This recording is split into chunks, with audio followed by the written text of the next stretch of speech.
Okay, stop scrolling, because leaked reports from deep inside Russian military channels are screaming crisis mode.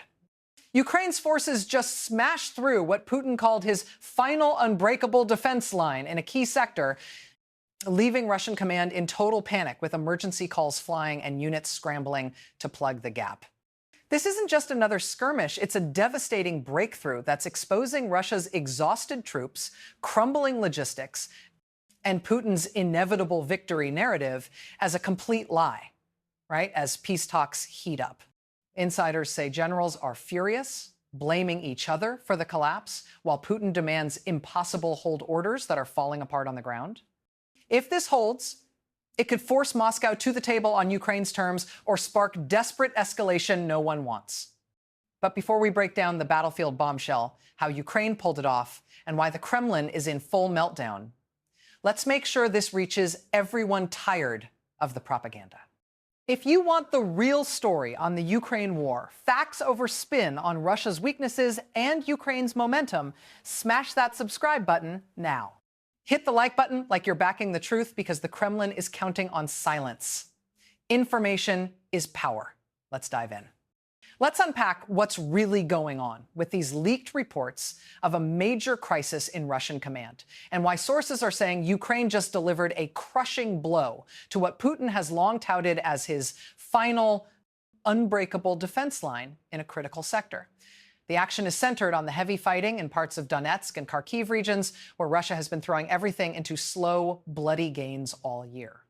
But in the last few days, Ukrainian troops have launched sharp counterattacks that haven't just stopped the Russian push, they've started rolling it back in places Moscow can't afford to lose.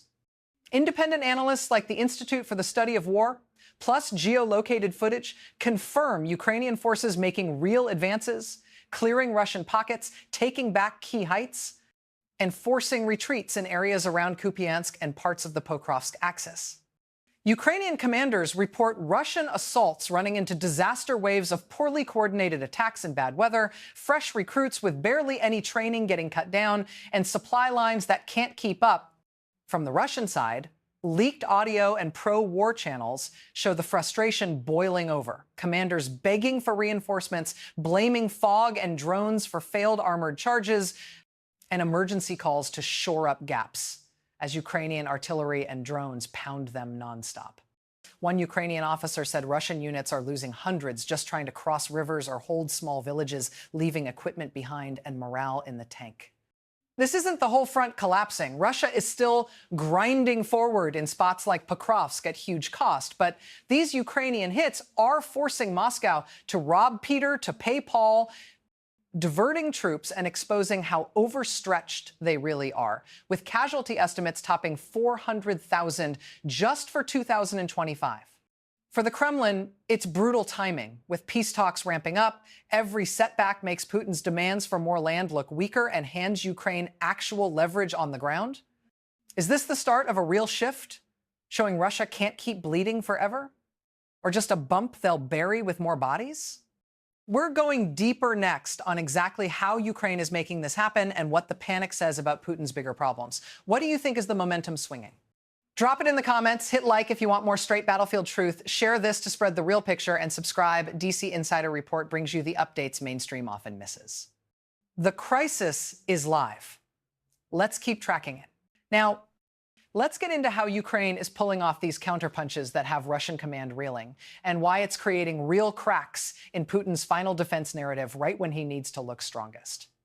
It all comes down to smarter, more adaptive fighting on the Ukrainian side.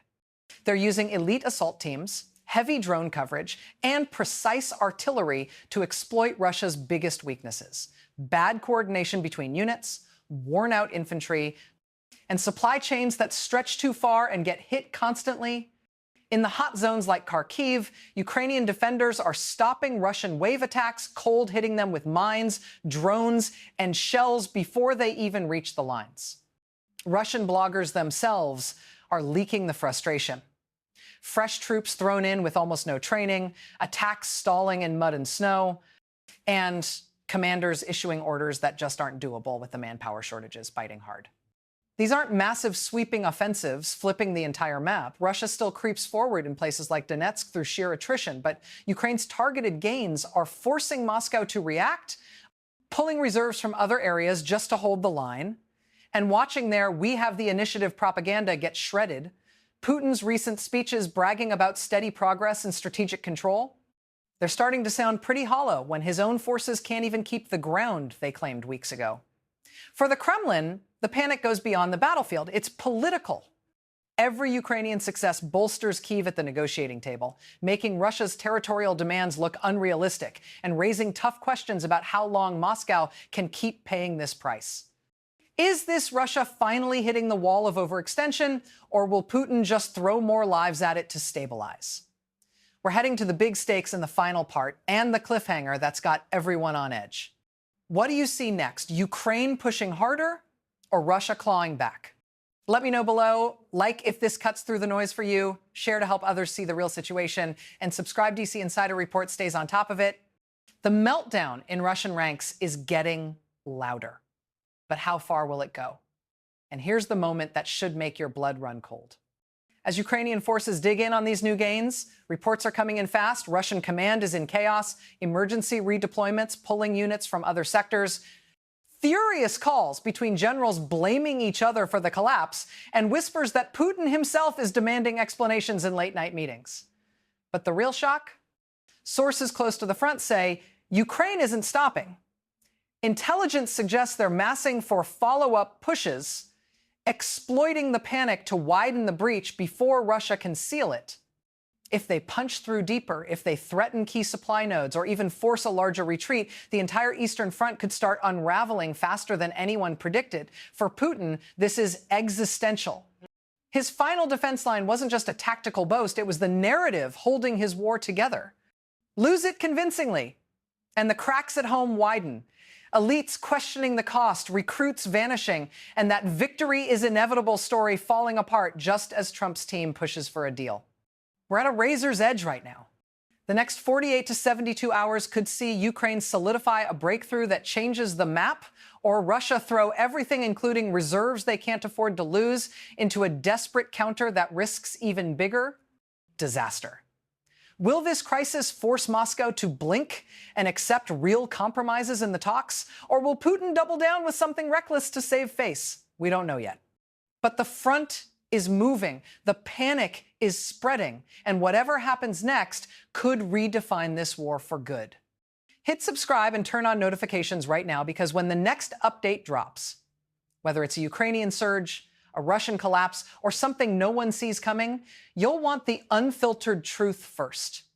Share this if you're watching The Edge with me. The Kremlin's crisis is just beginning. Thanks for watching, and stay locked in. Something big is about to break.